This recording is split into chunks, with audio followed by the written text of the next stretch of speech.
नमस्कार। आज हम आपके सामने लेकर आए हैं एक छोटी सी कविता हमारा देश। इसके कवि हैं सच्चिदानंद हीरानंद वात्स्यायन अक्के।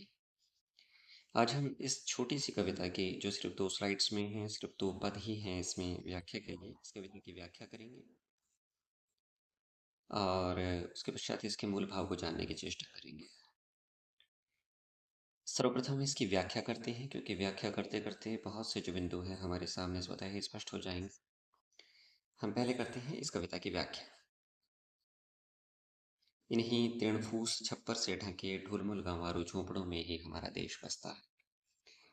कवि सच्चिदानंद हीरानंद वात्स्यायन अक्के जी कहते हैं कि भारत की जो आत्मा है वह झोपड़ों में बसती है। ये झोपड़े जो तृण अर्थात तिनका फूस आप समझते हैं, तिनका फूस छप्पर से ढके ढुलमुल गंवारू झोंपड़ों में ही हमारा देश बसता है। तो कवि कहता है कि वास्तव में जो हमारा देश है पूर्ण रूप से तिनकों और घास-फूस के छप्पर से ढके हुए ढीले ढाले जो बड़े कमजोर से प्रतीत होते हैं ग्रामीण झोंपड़ों में ही हमारा देश बसता है। हमारा देश वास्तव में तिनकों और फूस के छप्पर से ढके हुए ढुलमुल गंवारू झोंपड़ों में बसता है। इन्हीं के ढोल मादल बांसुरी के उमगते स्वर में हमारी साधना का रस बरसता है। इसके साथ ही कवि यह भी कहता है कि उन ग्रामीण प्रदेशों में जहाँ लोक गीतों और लोक धुनों की भरमार होती है, जहाँ पर ढोल मादल और बांसुरी जैसे लोक वाद्य यंत्र बजाए जाते हैं। ढोल और बांसुरी से आप परिचित हैं। मादल का अर्थ मृदंग या एक ढोल से लिया जा सकता है। एक विशेष वाद्य यंत्र जो बिहार और उड़ीसा के जनजातीय इलाकों में काफ़ी लोकप्रिय है। तो कवि कहता है कि इन गाँवों के लोग जब ढोल, मादल और बांसुरी के वाद्य यंत्रों पर ठुमकते हैं, उनके स्वर उमगते हैं, तो वास्तव में हमारे देश की जो वास्तविक साधना है, संगीत साधना, उस संगीत साधना का रस बरसता है। पहली इस स्लाइड में इस पद्यांश में जहाँ अज्ञेय जी ने पूरी तरह से इस तथ्य को स्पष्ट किया है कि जो भारत की मूल आत्मा है वह ग्रामीण प्रदेशों में बसती है। जो भारत का मूल संगीत है, हमारी जो साधना पद्धति है, वह वास्तव में इन्हीं ग्रामीण प्रदेशों की साधना पद्धति है। इन्हीं ग्रामीण प्रदेशों के जो लोकगीत, लोक संगीत हैं, वही पूरे देश का स्वर है, वही पूरे देश की संगीत साधना का सार है। वहीं दूसरी अगर स्लाइड की बात करें, दूसरे अगर हम वाक्यांश की बात करें, तो इस पर एक चिंता, एक आशंका व्यक्त की है अज्ञेय जी ने कि किस प्रकार से हमारी जो यह ग्रामीण संस्कृति है, धीरे-धीरे शहरी सभ्यता के द्वारा नष्ट की जा रही है। किस प्रकार से शहरी सभ्यता के प्रभाव में आकर लोग ग्रामीण संस्कृति को भूलते जा रहे हैं। अज्ञेय जी कहते हैं कि इन्हीं के मर्म को अनजान शहरों की ढकी लोलुप विषैली वासना का सांप डसता है। इन्हीं के मर्म, मर्म का अर्थ है कोई भी बात, कोई भी वस्तु का जो मूल भाव है। तो इन्हीं ढीले-ढाले, कमज़ोर से फूँस और तिनकों से बने हुए झोंपड़ों में रहने वाले लोगों या इनकी सभ्यता को के मूल भाव शहरों की ढकी ढकी हुई लोलुप लालच से भरी हुई, अर्थात कह सकते हैं कि जो शहरी सभ्यता है वह चमक-दमक और बड़े भड़कीले आवरण से ढकी हुई है। चमक-दमक का एक भड़कीला आवरण उसे ढके हुए रखता है और उसी चमक-दमक के आवरण से आकर्षित होकर उसी के लोलुप अर्थात लालच के वशीभूत होकर जो ग्रामीण लोग हैं उसके वश में, उसके पाश में फँस जाते हैं। विषैली वासना का साँप डसता है। तो कवि कहता है कि शहरों की विषैली वासना गाँवों की उस मासूम आत्मा को साँप की तरह डस रही है। और ये जो साँप है, जो शहरों की अ, वासना का विषैली वासना का जो साँप है, वास्तव में ये आकर्षक चमक के आवरण के नीचे बड़े छिपे हुए रूप में होता है।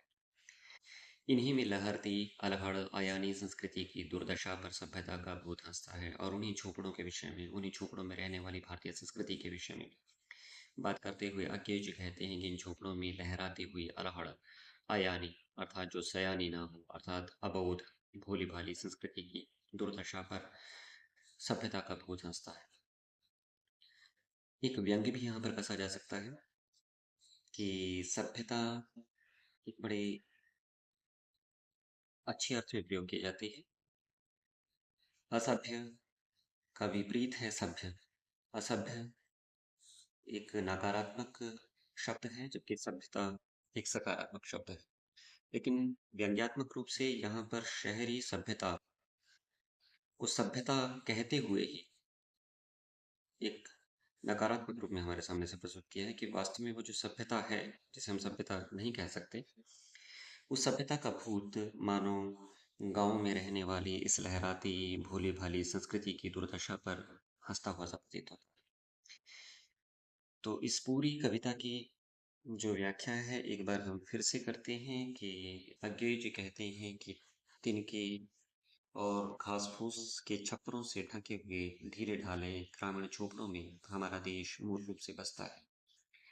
इन झोपड़ों में रहने वाले, इन गांवों के इन ढीले ढाले कमजोर से अस्थिर से झोपड़ों में रहने वाले जो ग्रामीण लोग हैं, वो ढोल मादल और बांसुरी के लोक वाद्य यंत्रों को बजाते हैं, उन पर अपने लोकगीत गाते हैं और उनके उगते हुए सुर में हमारी साधना का रस वास्तव में बरसता हुआ प्रतीत होता है। जो भारत की मूल साधना है, जो भारत की साधना की का वास्तविक रूप है, वो यही पर हमें दृष्टिगत होता है।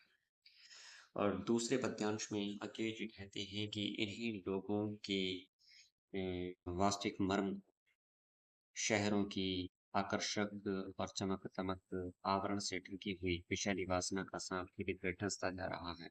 अर्थात शहरों की चमक-दमक से आकर्षित होकर गाँव के ये भोले-भाले लोग किस प्रकार से उसके द्वारा ढसे जा रहे हैं, उसके पाश में फँसते जा रहे हैं, यह हर किसी के लिए स्पष्ट है।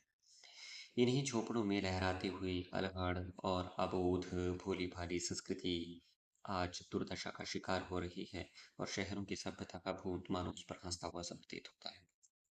तो ये थी हमारी छोटी सी कविता, जिसकी व्याख्या भी बड़ी अत्यंत सरल मुझे लगता है, काफी सरल थी। अब हम बात करते हैं इस कविता के मूल भाव की। जहाँ तक इस कविता के मूल भाव की बात है, इसे तीन भागों में बांटा जा सकता है मेरे मतानुसार। शायद एक चौथा भाव भी आ सकता है। तो पहले तीन भाग जो मुझे इसमें लगते हैं, पहले जो पद्यांश है उसमें स्पष्ट हो जाता है कि जो गांव की ग्रामीण संस्कृति है उसे भारत की मूल आत्मा के रूप में आरोपित करना कवि का मूल उद्देश्य है। और दूसरा, इस आशंका को, इस भय को उजागर करना कि किस प्रकार से शहर सभ्यता उसे धीरे धीरे लील रही है, अपने विषैले दंश से उसे जहरीला कर रही है, डंस रही है। ये भी इस कविता का मूल भाव है। और तीसरा है एक अत्यंत झकझोर देने वाली पुकार, जहाँ पर लोगों को जागृत किया जा रहा है कि जो भारत की मूल आत्मा है वो गाँवों में है। उन्हें सचेत किया जा रहा है कि किस प्रकार से एक आकर्षक चमक-दमक से शहरी सभ्यता तुम्हें अपनी तरफ लुभा रही है और तुम्हें उससे बचना है। क्योंकि भारत का जो मूल ढांचा है, जो मूल आत्मा है, वो है ग्रामीण परिवेश में है, ना कि शहरी परिवेश में। तो पूरी कविता अगर हम समग्र रूप से देखें तो देश प्रेम की कविता सी लगती है, क्योंकि देश का वास्तविक स्वरूप जो है, जो गाँव में बसता है, उसे बचाने की पुकार है। लेकिन वास्तव में एक जागरूकता की ये कविता हमें रखती है। जो कुछ भी नकारात्मक है, जो कुछ भी गलत है, जो हमारे मूल को उखाड़ रहा है, उसे बचाने की कविता भी मुझे ये लगती है। तो कवि कहता है कि भारत की आत्मा शहरों की चमक-दमक में नहीं है, उसकी ऊँची इमारतों में नहीं है, बल्कि गाँव की मिट्टी में है, उसकी संस्कृति में है, वहाँ के लोक जीवन में है। तो ये एक ऐसा दस्तावेज है, एक ऐसी भावुक पुकार है, जो प्रत्येक व्यक्ति को अपनी जड़ों की ओर लौटने के लिए प्रेरित करती है। तो यही इस कविता का मुख्य उद्देश्य कहा जा सकता है। और आज के युग में, उस समय क्या युग रहा होगा जब अंकेश जी ने यह कविता लिखी, मुझे नहीं पता, आपको नहीं पता, लेकिन इस समय यह बहुत अधिक प्रासंगिक हो गई है। और एक भाव जो मैंने कहा था कि तीन भाव तो स्पष्ट रूप से हैं, ग्रामीण संस्कृति को मूल आत्मा के रूप में आरोपित करना, शहरी संस्कृति के बढ़ते हुए कुप्रभाव या उसके ऊपर बढ़ते हुए प्रभाव से हमें सावधान करना, सचेत करना, और तीसरा ये कि उससे बचने के लिए कोशिश करना। और चौथा, मुझे ऐसा भी लगता है कि ये भाव भी हम स्पष्ट रूप से इसमें महसूस कर सकते हैं कि जब एक व्यक्ति गाँव से अपनी जड़ों से अलग होता है, तो ऐसी अवस्था में शहर उसे पूरी तरह से स्वीकार नहीं करता। वह ना तो गांव के लोगों को पूरी तरह से स्वीकारता है ना नकारता है। उन्हें आमंत्रित करता है, आकर्षित करता है और एक सुरक्षित दूरी बनाकर उन्हें अपने पास ले आता है। और इतनी सुरक्षित दूरी कि वह व्यक्ति अपनी जड़ों से तो कट जाता है, लेकिन शहर में अपनी जड़ों को रोपित नहीं कर पाता।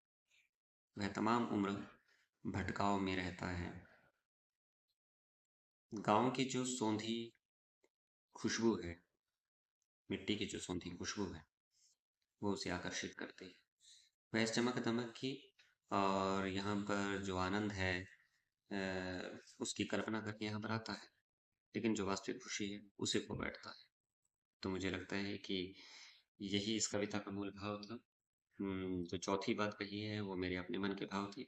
आप भी जब इस कविता को पढ़ेंगे तो प्रत्येक कविता, प्रत्येक रचना को पढ़ने के बाद जो पाठक है वह अपनी तरफ से सोचता है और कुछ ना कुछ उसे नया प्रतीत होता है। जो मेरे मन में नया आया वो आपके मन में आएगा निश्चित रूप से।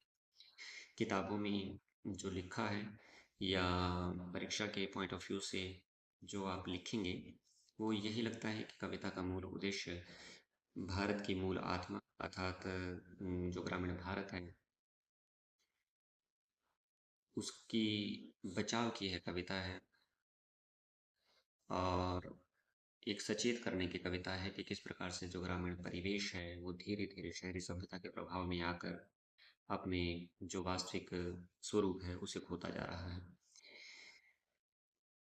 तो ये था आज का हमारा विषय। आशा करता हूँ कि इसमें से कुछ ना कुछ ऐसा अवश्य होगा जो आपके लिए लाभदायक रहेगा। धन्यवाद।